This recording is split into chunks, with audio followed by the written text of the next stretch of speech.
Alert, Chicago police just announced a dramatic development in the Jussie Smollett case. Smollett is no longer considered the victim of a crime. Indeed, just seconds ago, he was charged felony charges for filing a false police report.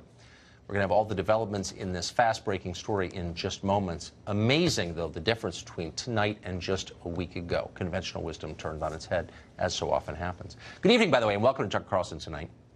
First, we want to ask you this question. Have you ever noticed the weird compulsion in people, a lot of people, to pretend that they're the opposite of who they obviously are? Jussie Smollett would be one example, but it's everywhere, and it's especially prevalent in politics. It's ubiquitous in the Democratic Party. Just a few weeks ago, one Democratic politician who'd worn blackface demanded the resignation of another Democratic politician for the crime of, yes, wearing blackface. That's more than hypocrisy. It's really an escape and evasion scheme. You escape scrutiny and evade punishment by accusing other people of doing exactly what you yourself are doing, but on a much grander scale. The people calling you a thief are picking your pocket. The ones calling you an adulterer are hitting on your wife. The ones claiming you're immoral are themselves deeply worried about spending eternity in flames, and probably for good reason. It's the Bill Clinton as feminist scam. We can give you a million examples. But the living embodiment of this syndrome, the all-time Grand Prix triple gold medal winner in the category, turns out to be running for president of the United States. It's Kirsten Gillibrand, the junior senator from New York. Now, Gillibrand is interesting not because there's a chance she will become the president. She won't. Gillibrand is fascinating because she so perfectly embodies the attitudes and the vanities of the modern Democratic Party and of our ruling class more broadly. If you want to know what they're thinking in the faculty lounge at Wesleyan, or out in Silicon Valley, or in Hollywood, watch Kirsten Gillibrand. She's who they all are.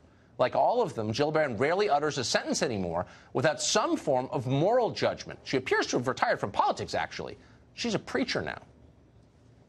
This country was founded on some basic moral principles, that we have a moral compass as a nation. Our morality as a country is literally on a knife's edge. For me, it's really a moral question. For me, it's very much a moral question. I've been called to fight as hard as I possibly can to restore that moral integrity, that moral decency. Moral integrity, moral decency. It would be interesting to know if Gillibrand gave that lecture to her old friend Harvey Weinstein, or to her pal, disgraced New York Attorney General Eric Schneiderman. Schneiderman, by the way, now stands accused of beating women and calling his Sri Lankan girlfriend a, quote, brown slave. Did she mention that to him? Did the question of moral principles ever come up during the time that Gillibrand spent with her mentor, Bill Clinton? Probably not. In fact, it's not exactly clear how Gillibrand or any of these people define the word moral. A couple of months ago, Gillibrand gave us a hint. Our future, she wrote in a tweet, is, quote, female, intersectional, powered by our belief in one another. Do you have any idea what any of that means? Gillibrand likely doesn't. No one's asked her to explain. They're afraid to ask her anything. Why? Because Gillibrand is a victim now. Bet you didn't know that she is. She's shielded from the scrutiny the rest of us received. She announced her new status as a victim just last week in a fundraising pitch. Quote, I'm already facing questions about my likability and tone, Gillibrand wrote. Sexism is already bubbling into the narrative around our campaign. But I certainly won't stop fighting for a country that values and respects women. Will you add your name to reject sexism in our political system? Get it? Kirsten Gillibrand is now oppressed. You wouldn't know that by looking. In fact, she seems like one of the most powerful people in the world. She's a U.S. senator and a presidential candidate. She went to a pricey all-girls boarding school, and then an Ivy League college, and then law school. And then she used political connections to get a prestigious legal clerkship, and then she got her Senate seat without really running for it. That all seems like a pretty high level of privilege. But no. Despite a life of wealth and connections, Kirsten Gillibrand is now telling us she is oppressed. Who are her oppressors? Well, they're you and me, and anyone else who doesn't support her campaign for president. We're guilty of sexism. She's the victim of it. You won't be surprised to learn that Kirsten Gillibrand was one of the very first politicians to side with Jussie Smollett. She could empathize with another pampered rich person fighting for victimhood status. When the next hate hoax comes along, Gillibrand will probably tweet support of that, too. She can't resist a fad. Wherever the political opportunities are, she is there, too, in lockstep. Gillibrand once supported a balanced budget amendment. Now she backs the Green New Deal. She once bragged about keeping 2 guns under her bed. She had an A rating from the NRA.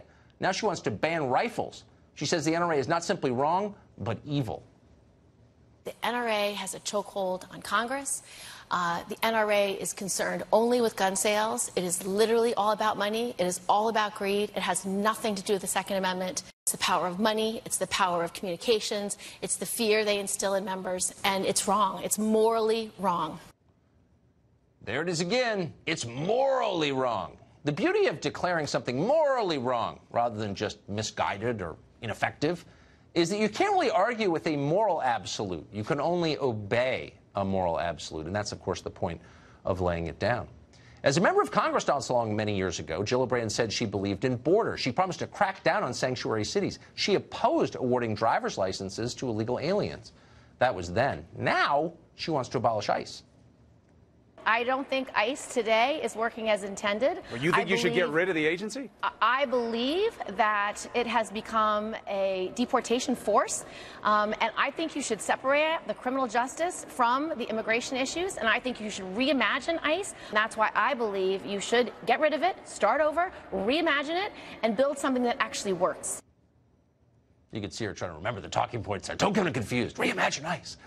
But she got a little over her skis. It turned out that when she said that, banning ICE wasn't very popular even among Democratic voters. So Gillibrand lurched back and said she didn't really want to get rid of ICE, though as you saw, she'd proposed exactly that.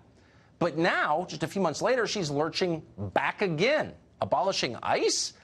That qualifies as centrism in the Democratic Party right now. So Gillibrand needs something more radical than that if she wants to be considered the progressive candidate. And this week she found it. Gillibrand proclaimed that border security is immoral because it impedes the movement of indigenous peoples into our country, which apparently is really their country. Watch. On immigration, I mean, there's a crisis going on at the border right now. What if we need to have proper asylum? This president doesn't believe in asylum. He's afraid of immigrants. He's afraid of refugees. And I just want to note that a lot of these people are indigenous to this land, and that border is cutting them off. And that's why the wall is so absurd and hurtful. Just who are these indigenous people? Who knows? As long as they're female and intersectional, Kirsten Gillibrand believes they're our future. Jonathan Harris is a Democratic political analyst, and he joins us. Mr. Harris, thanks very much for coming on. So who are these indigenous people who we can't keep out? Are they citizens? Are they non-citizens? What does that mean? So I think what she was referring to, and it isn't even her that said it, it was the activist that she was talking to. But she nodded and said that's why walls are so hurtful. Yeah, I mean, I think she was kind of nodding before. I'm not sure she was necessarily agreeing, but if she was, I think what she's referring to is that, I think it was like in the mid-1800s, for example, in Texas, that was an independent nation, and it was shared by European settlers as well as Mexican settlers. So they were sharing land together, and then Europeans kind of forced Mexicans out, and then that was duplicated again in California and so on and so forth. So I think what she's talking about is the reality that a lot of the people that are now outside of the country are actually descended from actual indigenous people. Who used to live there dead? I said descended from. So descended from. So does that mean that if your ancestors lived in a place, you have a right to go there and use their social programs for free? It just means that you're descended from people who are indigenous people. But the woman who Gillibrand was talking to said it's wrong to put a border wall up because it would keep people who are indigenous to the region out. And Gillibrand said that's absolutely right. That's why they're so hurtful. And so what they're saying is that if your ancestors lived in a place that you have, by definition, genetic citizenship or something there, is that true, do you think? Or is that insane? Well, I mean, I don't think that's what Gillibrand was saying. I think that might have been what the activist was saying, but I don't think that's what she was agreeing with, because what she said right after that is going back to her talking points. We need to have asylum. We need to have the wall is immoral, things like that. So I don't know that she necessarily agrees with that. Because, but, I mean, but that is an argument. But that is a factual statement. I mean, what's a factual statement that populations have moved around the globe for like thousands of years. But as long as we're saying that if your ancestors, I guess if you take a DNA test or something. But I mean, that works, right? Because if I have a child or you have a child outside of the U.S., they're still considered American citizens based on... That's because you are a citizen. So citizenship is not a genetic category, because this isn't, and despite what people say, an inherently racist nation. As soon as you decide that genes are what give you claim to living here, no, and then that's a different thing. I reiterate, I don't think that's what Gillibrand was agreeing to. I think she was just agreeing to the fact that many of those people, had they not been pushed out or had they not been robbed of their land, the people that are there now are descendants of those people. Well, I doubt that Gillibrand knows anything about the history of the region or really anything else, actually. She said recently that the 14th Amendment gave women the right to vote. So, I mean, let's not overstate her knowledge. But I could go down a laundry list of things Trump has said. Sure, and I'm not here to defend the ignorance of politicians. I'm merely saying I doubt she knows so much about the history of that region. But I just think it's important to establish a principle. If you're a citizen, you have a right to be here, and if you're not, you don't. Agreed, of course. Okay, of course. Gillibrand doesn't agree with that. So what do you make, just more broadly, of her new posture as a victim, someone who grew up this privileged life is now telling us that she's a victim of sexism? I don't think she. See, I think the right does that. Well, I think the right does that a lot. I think the right mounted this horse in the 80s of the moral majority, and everything was a moral issue. People couldn't get married. People couldn't do these things in their private lives. No. No, the right did that. That was let me just be clear. I'm an Episcopalian. I'm not here to lecture you about your moral failings. Right, but at the all. GOP, maybe whatever. But I'm just saying right now, Gillibrand is saying this is one of the most powerful people in the world, just like Jussie Smollett. Rich person. But see, there's no correlation. And they're both, well, sure. I mean, there's no correlation. There is this trend of powerful people claiming that they're victims. I think there's a difference. And the people oppressing them are poorer and less popular than they are. No, I think there's a difference between highlighting something you may be the victim of. Right? Like Hillary Clinton had a very different road than Donald Trump, and a lot of it tied into sexism. She's not calling herself a victim. Yeah, she's just saying, no, she's not. She's just saying, this is what I had to deal with. Can you say that without being can you highlight your own struggle without calling yourself? Is that even possible? Yeah, I think you should actually be quiet about your own struggle if you're as powerful as Hillary Clinton is. I do think that. Or if you're as powerful as I am. There are a lot of things I don't like. I try not to whine about it too much because I'm successful and I don't believe in whining. But do you understand that what they're doing when Hillary Clinton does that? Obviously, she said many times it can't hurt me, but there are a lot of women who go through that. There are a lot of people that represents. You know what's going on. This is powerful people pretending to be powerless because it shields them from criticism. I don't see her as calling herself a victim. I think she's just saying, this is what I'm going through. I hope you're right. Jonathan Harris, thank you very much. Thank you. Great to see you. Well, like most of the Democratic Party's 2020 candidates, Elizabeth Warren is running fast to position herself at the left end of the Democratic spectrum. That's a position she comfortably held for years until the party itself went insane, and that left Warren looking dangerously moderate. So yesterday, Warren unveiled a plan for a universal state-run, taxpayer-funded daycare scheme in the United States. Warren wants 12 million kids to participate in this daycare plan. That would be 60% of all children under 5 in America. In a speech shortly before revealing her plan, Warren said universal daycare, quote, is about what each of our children is entitled to, not just the children of the wealthy, not just the children of the well-connected, but every one of our children is entitled to good child care. Let's take this seriously. Warren has it exactly backward. Children are not entitled to government daycare. What children are entitled to is love from their own parents. Now, Warren herself used to know this very well. 15 years ago, she wrote an entire book making that case. The book was called The Two-Income Trap, and honestly, it's excellent. And I say that as a non-liberal. It's great. In that book, Warren argues that American families have been decimated by the mass exodus of mothers into the workforce. As a result, children are less cared for. Mothers are far less happy. And thanks to wage stagnation and rising prices, families are not actually better off economically. She proves that point in that book. You should read it. Many families are worse off. And that's one of the main reasons that Americans are having fewer children than they used to. And they're having far fewer children than they say they want to have. But they have no choice. They can't afford it. The kids they produce are likely to be less successful, and our rising rates of drug addiction and suicide and joblessness attest to that fact. The American family has been crushed by the changing American economy, and nobody wants to admit it. But 15 years ago, Elizabeth Warren did admit it, and she was deeply troubled by it. Good for her. That was the old Elizabeth Warren. Now Warren wants to be president, so she's gone corporate. That's where the money is. The new Elizabeth Warren argues that the American dream is not raising your own children.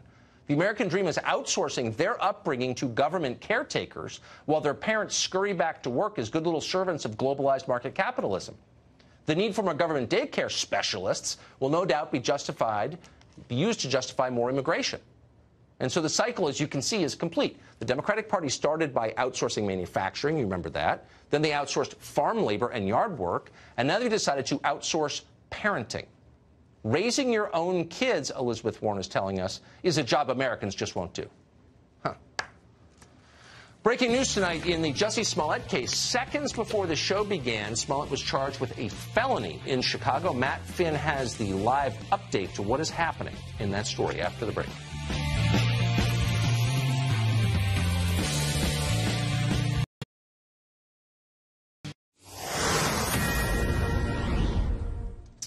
pretty amazing case of breaking news tonight in the Jussie Smollett story, the hate hoax that he apparently perpetrated. New surveillance footage prior to the attack has come out. And just moments ago, police formally charged Smollett with a felony. A lot going on. Matt Finn is here from Chicago. Police headquarters to sort it out for us. Matt?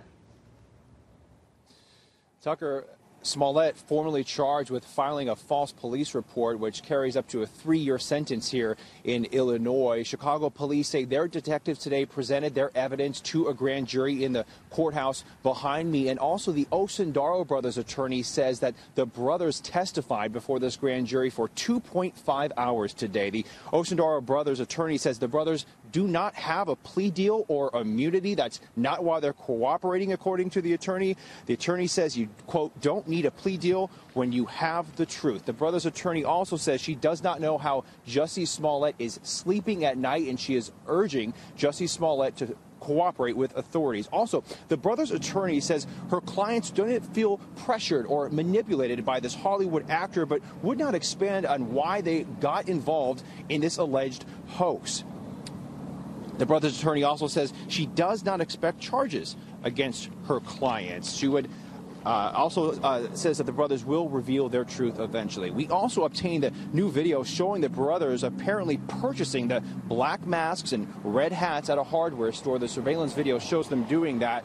The ball tonight is now in Jussie Smollett's court. It will depend on what type of strategy his legal team is advising him. We do know that Chicago police requested last Saturday that Jussie Smollett answer a couple more of their questions after the Osundaro brothers gave some type of testimony that dramatically altered this case. But as of this moment, it appears that Smollett has not cooperated with police, and Smollett is also facing federal charges because the FBI is investigating that he alleged death threat letter that he received 1 week prior to this hoax, and if he lies to federal authorities or if he had any part in that letter, he could be in trouble with the FBI as well. Tucker. Matt Finn in Chicago. I've got to wonder if he'll be arrested in a pre-dawn raid by dozens of armed agents. Oh, wait, he's not Roger Stone. Thanks, Matt. Libby Locke is an attorney who's been involved in a number of high-profile cases like this, and she joins us tonight for some perspective. Libby, thanks very much for coming on. So first, if you would give us some sense of what the charge is against Jussie Smollett and the penalty for it, potentially. Sure. So, Tucker, it sounds like Mr. Smollett has been charged with giving a false report to the police. As your reporter just noted, that there's a possible 3-year sentence that Mr. Smollett could face for jail time. And this is a very serious charge. And in my perspective, these kinds of hoaxes, if Mr. Smollett did in fact make up this allegation and did in fact engage in this reporting to the police and wasted police resources, he should in fact go to jail and spend time in jail. Too many of these hoaxes are not prosecuted, and we need some deterrence here. So that really kind of is the point. I mean, there's a long list of people who've been hurt by these hoaxes. But seems a pretty short list of the people who've been held accountable for perpetrating them. Can you think of another example where someone's gone to prison for something like this? I can't. We dealt with this in the Rolling Stone case that we prosecuted, yes. The UVA, the fake gang rape that a woman on campus told to a reporter at Rolling Stone. Now, she did not make a false report to the police. She never reported that rape to the police, and therefore the police didn't have a basis to bring charges against that woman. Here, that's very different than Mr. Smollett. If he, in fact, made up this attack and reported it to police, that is a basis for not only state charges, but also federal charges. If any of the conduct that he engaged in impacted interstate commerce or was in interstate commerce, then there's a federal angle to that, too. It's so interesting, though, that it's not simply a question of how the police respond, law enforcement responds, but also the people covering it, the press. There is this instinct to protect the false accuser, the person spreading hatred and fear and distrust in our society. In the case that you were involved in at UVA in Charlottesville, Virginia, the woman who made the false claims was protected, in effect, by the Washington Post and other media outlets for a long time. I never understood why. Yeah, her anonymity was protected throughout that process because she purported to be a victim of rape, even though every story of rape that she told, there were multiple stories, turned out to be, debunked. And here, this is an example of media confirmation bias at its best. From the very get-go, the media rushed in and said, and politicians, too, Tucker, rushed in and said, this attack was horrible. They immediately hashtag believed Jesse. And there was no stopping and thinking about, does this smell right? What are the facts here? And look, now it sounds like the prosecutors believe that there was a false report. They have brought charges. And, I would like to see what the evidence is, his phone records, his... I mean, I don't know what the evidence is either, but I know a BS story when I see one. I thought it from day one. But why the media, which is paid to be skeptical and paid to chase down facts, are the ones demanding that we believe? I mean, Robin Roberts on ABC colluded with this guy to perpetuate his hoax. The other channels, the dishonest ones we compete against, are not even covering this development, apparently. Why would reporters fall for this before everyone else? Well, that's a great question, Tucker. It's exactly why Justice Thomas was correct in raising yesterday in the Supreme Court why we need to rethink that New York Times versus Sullivan standard, which is the actual malice standard that was applied in the Warren Court back in the 1960s, which has insulated the media from liability in these cases. And this confirmation bias is a real problem. And I totally agree. An informed American electorate is important, and the media is responsible for helping the American electorate be properly informed. That's right. And we're falling down on the job, I would say. More us being the media. Libby Locke, thank you very much. Thanks for having me. One of the few people with direct experience in these stories. We put immense trust in the FBI. They have immense power.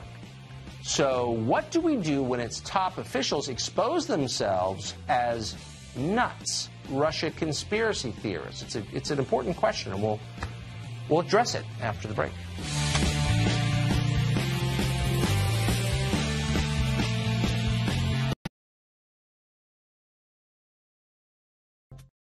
I think Andrew McCabe has made a fool out of himself over the last couple of days, and he really looks to me like sort of a poor man's J. Edgar Hoover. I think he's a disaster. That was the president weighing in on Andrew McCabe's recent book tour. Americans put a lot of trust in the FBI. They have no choice. It's our top law enforcement agency. FBI officials are supposed to be adults, supposed to be immune to hysteria and fads, and above all, immune to political pressure. But the last couple of years have shaken the public's faith that any of that is true. Jim Comey grandstanded for attention. Sometimes he helped Hillary Clinton, other times he hurt Hillary Clinton, but it was always all about him. Peter Strzok and Lisa Page, we know, swapped hysterical texts that were also dumb. And when it comes to Russia, Andy McCabe sounds worse than any CNN anchor. Here's one selection. I don't know that we have ever seen in all of history an example of the volume and the significance of the contacts between people in and around the president and his campaign with our most serious, our existential international enemy, the government of Russia. Quick, define existential. I bet you can't. Of course you can't. McCabe also recently said that he wouldn't be surprised if the president were taking orders from Russia. Do you still believe the president could be a Russian asset? I think it's possible. I think that's why we started our investigation, and I'm really anxious to see where Director Mueller concludes that. Well, there's no evidence of that, but you don't need it. He has a feeling, and hopefully we'll get some facts. New reports today indicate the release of Robert Mueller's final report could be imminent. Who knows? Eli Lake has been covering this stuff for a long time. He's a Bloomberg opinion columnist now, and he joins us today.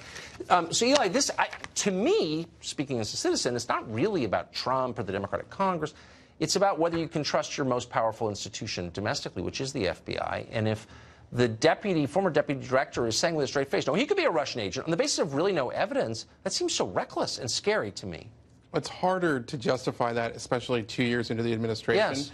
President Trump has appointed Russia hawks at the highest levels of the government. Noticed. He has, in a lot of cases, not every single one, countered Russian interests directly. The most recent example being Venezuela, selling lethal arms to Ukraine. So there's been no quo to the quid. And the quid has yet to be established after more than 2 years of an investigation from the FBI, which is to say the initial theory was that there was a conspiracy between the Trump campaign and Russia to distribute, steal the emails from the DNC and John Podesta, and that there was coordination in some ways with the Trump campaign to help Russia influence the election. Well, you know, I think most people believe that the Russians certainly tried to influence the election, but the other part of that, which is that coordination, not only hasn't been proven, according to the indictment of Roger Stone, they didn't know what were in the emails. That Roger Stone was trying to figure it out from WikiLeaks. And the Trump campaign had asked Roger Stone to find out what was in the emails if they were coordinating. Don't you think that why would they have to go to Julian Assange? So if you really wanted to help Russia, you'd want to spike natural gas prices because that's the Russian economy. And the fastest way to do that would be to take the richest natural gas fields in the world offline with the Green New Deal. So I don't really understand. So the very people who are saying that the United States should stop the production of fossil fuels are claiming that Trump, who promotes the production of fossil fuels, is somehow on Russia's side. Like, it seems insane to me. Well, Russia, I mean, in fairness, Trump gets into trouble sometimes. I mean, I think in 2016, when he said, Russia, if you're listening, you should leak the Hillary emails and things like that. And there are moments where the Helsinki summit from like last summer is another example where he will say things that I think most people, including myself, would sort of scratch their heads like, where is this coming from? Why is he being so deferential to Putin? But what we haven't seen is any kind of follow through in terms of the policy, nor the bedrock interests. Yeah, right. Nor have we seen the evidence that there was in all of these meetings that have come out and things that he's talking about and all these contacts. Well, we have yet to see anything coming close to that initial claim. So it just seems like, look, if you're Ralph Peters or some kind of, hysterical person on TV making hysterical claims, that's fine.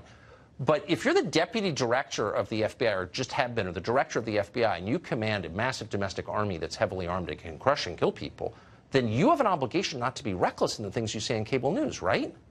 Right. This was the first few months into the administration. I think the FBI really was freaking out. What's less understandable to me, and I think is completely baffling, is Deputy Attorney General Rod Rosenstein. Because according to McCabe, Rosenstein was frantically meeting with him and other senior leaders of the FBI, proposing maybe the invocation of the 25th Amendment, wearing a wire, doing all these, and ultimately leading to the appointment of Robert Mueller as a special counsel. But it was Rod Rosenstein who originally helped basically come up with a memo justifying the firing of Comey.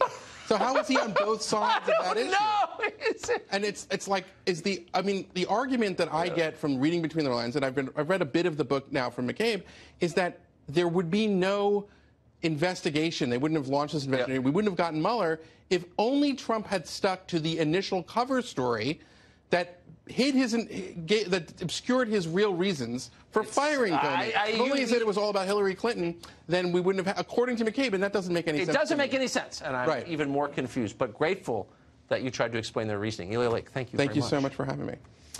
Well, they joined a jihad against the West. Now several ISIS brides want to come home, and their supporters say it's racist to prevent them. Nigel Farage on that after the break.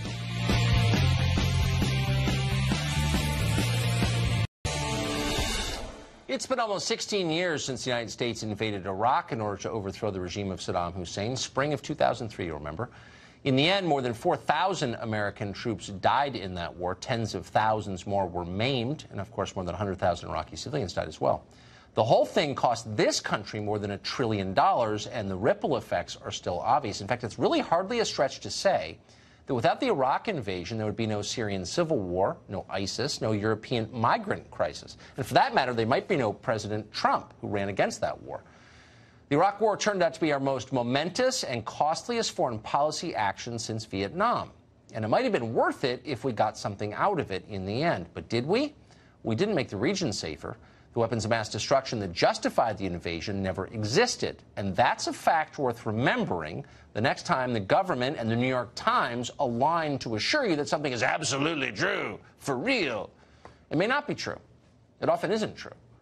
But for a broader answer to whether it was worth it or not, there is a new 2-volume, 1,300-page study of the war and its consequences.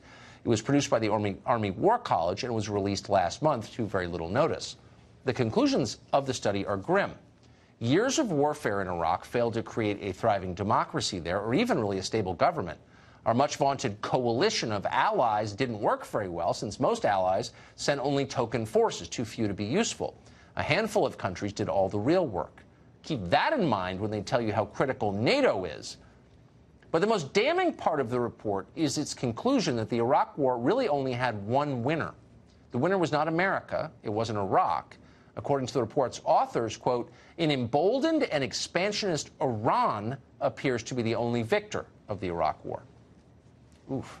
Will any of these lessons get noticed in Washington? Well, almost nobody has paid any price at all for embroiling this country in the Iraq disaster.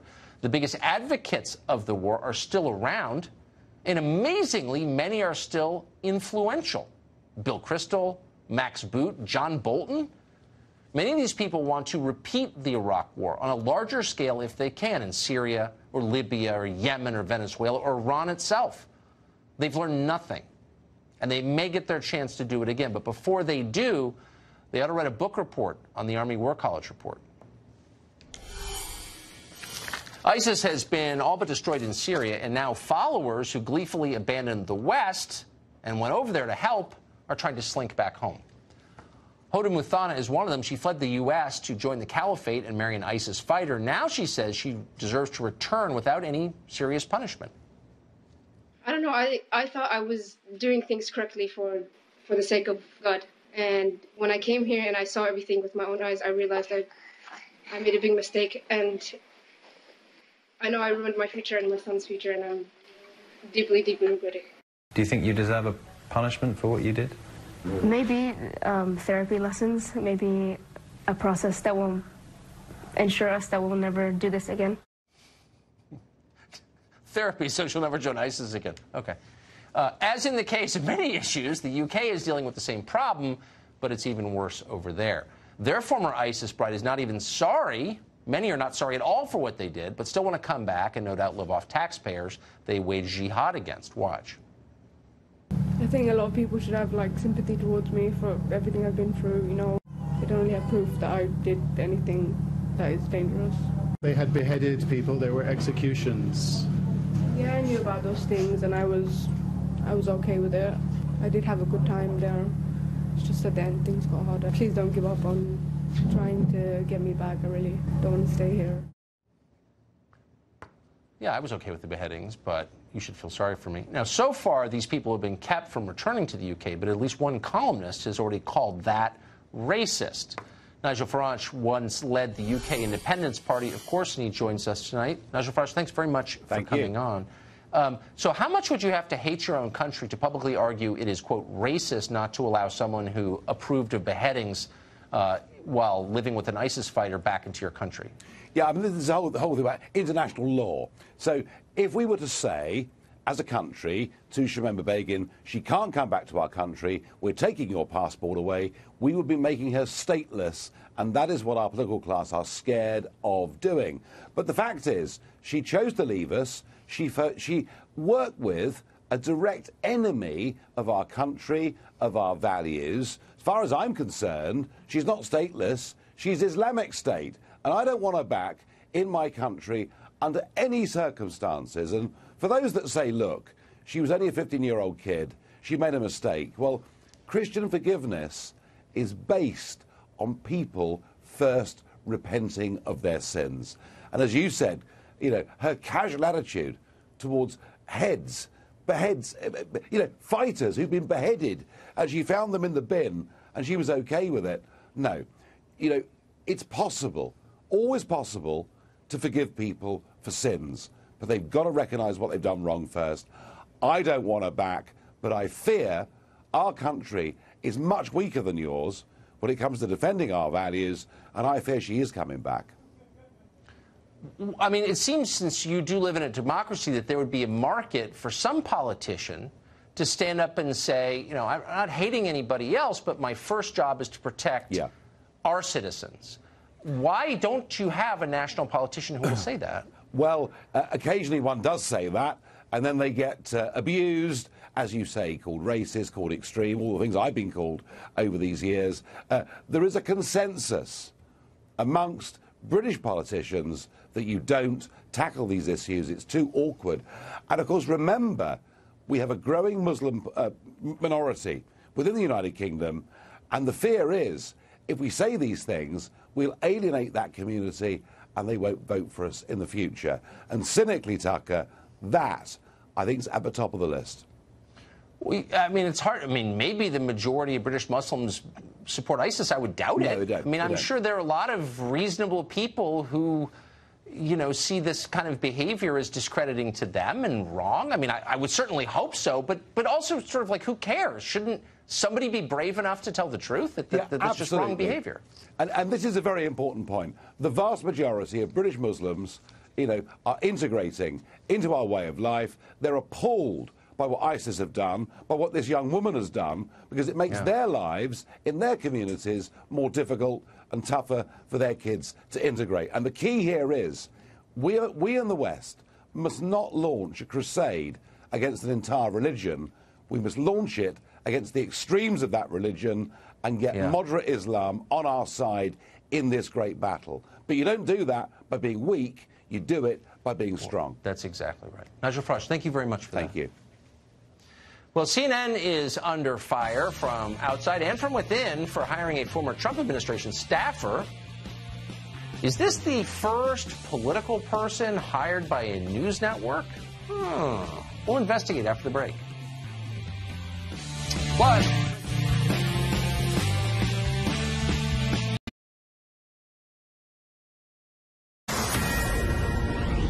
this is a Fox News alert. Jussie Smollett's legal team has released a statement in response to the felony charges filed by Chicago police. Quote, like any other citizen, Mr. Smollett enjoys the presumption of innocence, particularly when